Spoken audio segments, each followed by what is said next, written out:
All right, ladies and gentlemen, let's get down to business. We're in the last month of 2018. 2019 is coming around the corner, and we're going to be looking at the big picture things coming to Overwatch. So we're going to be talking big picture gameplay elements, massive changes to the way we're currently playing the game.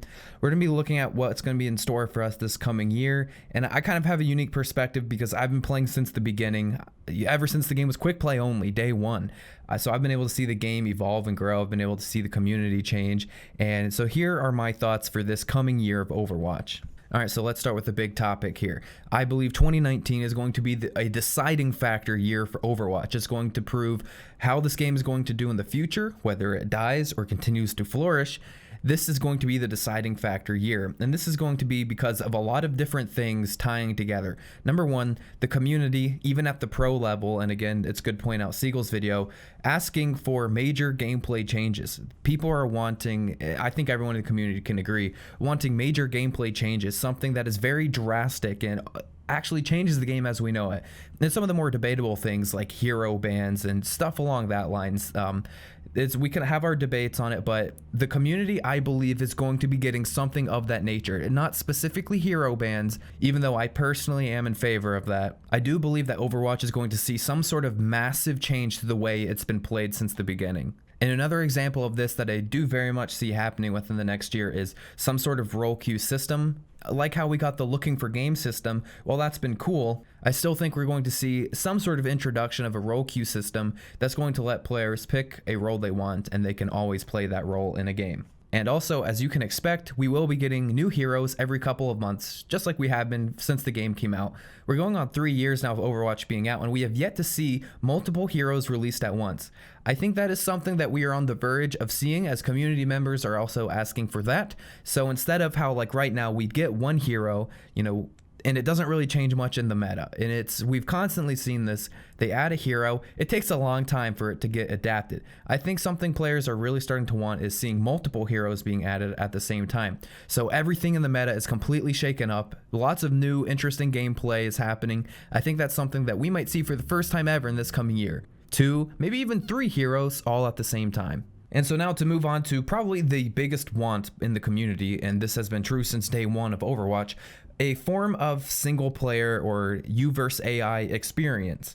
This is something that Blizzard is very much aware of, even with Jeff Kaplan talking about the possibilities of single player mode and how it is difficult for them to code it, but they can do it. And with it going on for years now, and with Jeff Kaplan talking about it, Blizzard is very clear that they understand that we really want a single player mode. And this is something that I personally do believe is being worked on in the internals of Blizzard. And so I think 2019 has a very high chance of the announcement of the single player mode in Overwatch.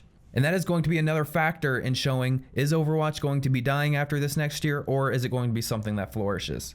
And so now as we get to the end of the video, we can talk about something a little bit more competitive and, what's going on actually inside of our matches in terms of balance and the tunings of the actual heroes. So this is going to also touch into the new hero releases. Based on the heroes that we have gotten in the past, we have seen the clear vision of the game is getting away from first-person like the shooter side of a first-person shooter. We're getting more into abilities and the physical movement of heroes and movement canceling, otherwise known as your CC and stuns and loss of control of your character. This is something that the community has been very harshly against. There's been major backlash from everyone on all sides.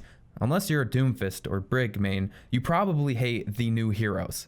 And this is something even Siegel brought up in his video, talking about kind of a disappointing direction of the game from the Blizzard side of things, that they decided to use these heroes and these abilities and add them into the game when this isn't really what players expected. Players expected more of an FPS genre game with mechanics that are familiar to a shooter game, but yet we're getting kind of ability heroes. We're going to see in 2019 how seriously Blizzard is taking this backlash. And with the recent release of Ashe, it's been nice going back to the old Season 1 FPS roots of the game.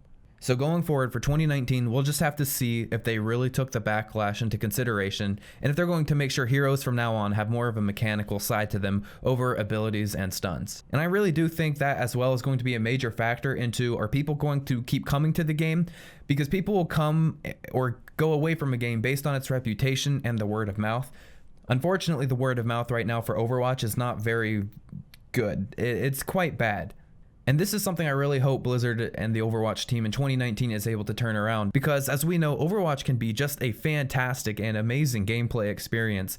And it's a shame when the reputation kind of gets burnt down into the ground because of an unfortunate string of released heroes and kind of gameplay decisions. But this stuff is all so easily fixed, and we'll see in 2019. And I think this is a very hopeful year. I think 2019 is just going to be the deciding year. All of this is either going to get a lot worse or it's going to go away completely. I look at this as the deciding year of Overwatch. Maybe that should even be the title of this video, the deciding year. But this is the Overwatch in 2019. I hope you guys enjoyed. And I wonder what you are thinking as well. And you know I go through and read all the comments. I usually am skimming through them instead of paying attention in class. I hope you guys have a great rest of the night. Take care, everybody. See ya.